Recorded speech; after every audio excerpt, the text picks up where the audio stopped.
দাঁড়াচ্ছি তারপরে তো মনে হচ্ছে এখানে প্রচন্ড পেন হচ্ছে। বসার পর উঠে দাঁড়াতে গেলে আপনার ব্যথা হচ্ছে। হ্যাঁ, রাইট সাইডের নেক একটু সামান্য টিল্ট আছে, এইখানটা ব্যথা লাগছে। আমরা পিঠের দিকটাকে এবার একটু অ্যাডজাস্ট করব। বুক ভরে শ্বাস নিন, নিঃশ্বাস ছাড়ুন। সেরকম আর ব্যথা নেই।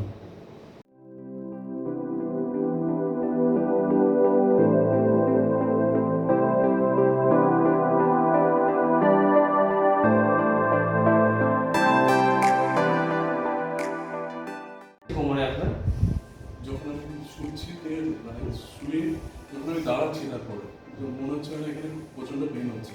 আবার গিয়ে আমাকে এইভাবে সোজা করতে হচ্ছে, দিয়ে তারপরে হালকা হালকা করে আস্তে আস্তে তারপরে পেনটা রিলিভ হচ্ছে। তারপরে আমি যখন হাঁটছি কিছু ভারী জিনিস নিয়ে তখন যখন আমি ইমব্যালেন্স হচ্ছে তখন এখানে মনে হচ্ছে কিছু একটা ব্যথা আছে। ওইখানে ব্যথা আছে, ওটা তো অনেক সময় বসার পর উঠে দাঁড়াতে গেলে আপনার ব্যথা হচ্ছে। হ্যাঁ, আচ্ছা, একবার একটু উপরে শুয়ে যান।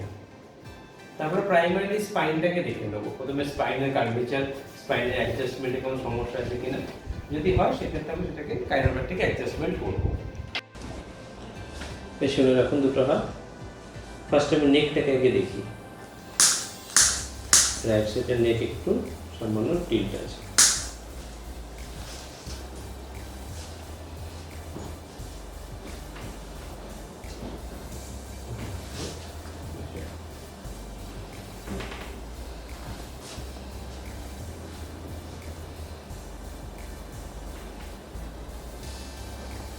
রাইট সাইড লিখবে, হাঁটু দুটো পেছন দিকে ভাঁজ করুন, মনে নিন দুটো হাঁটু ভাঁজ করুন, করুন করুন, একটু করুন, আরেকটু ভাঁজ করুন, ছেড়ে দিন।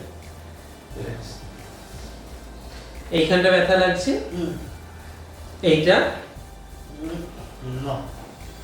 এই দিকটা ব্যথা লাগছে, বাঁ দিকটা লাগছে এই বাঁ দিকটা লাগছে না, লাগছে না।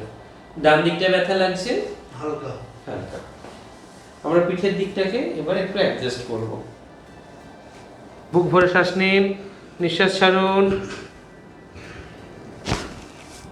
বুক ভরে শ্বাস নিন, নিঃশ্বাস ছাড়ুন।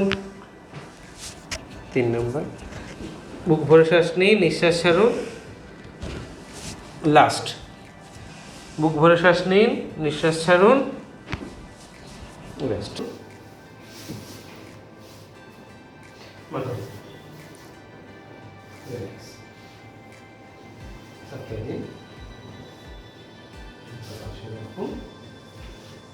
ফার্স্ট আমরা এবারে কোমরে আপনার যে জায়গাটাতে ইমব্যালেন্স আছে সেটাকে অ্যাডজাস্ট করব। ডিপ ব্রিথ, পেছনে এসে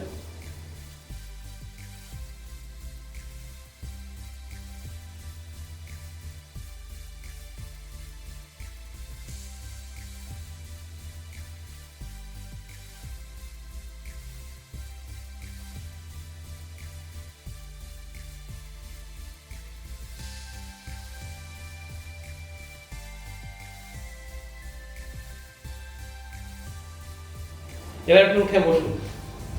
উঠে বসে দেখুন অভ্যাস হয়ে উঠবে সবসময়। উঠে বসুন, এবার উঠে দেখুন কেমন লাগছে ব্যথাটা আগে থেকে। ব্যথা নেই, ব্যথা নেই তো? একটুও নেই ব্যথা? একদম সোজা দাঁড়িয়ে দেখুন।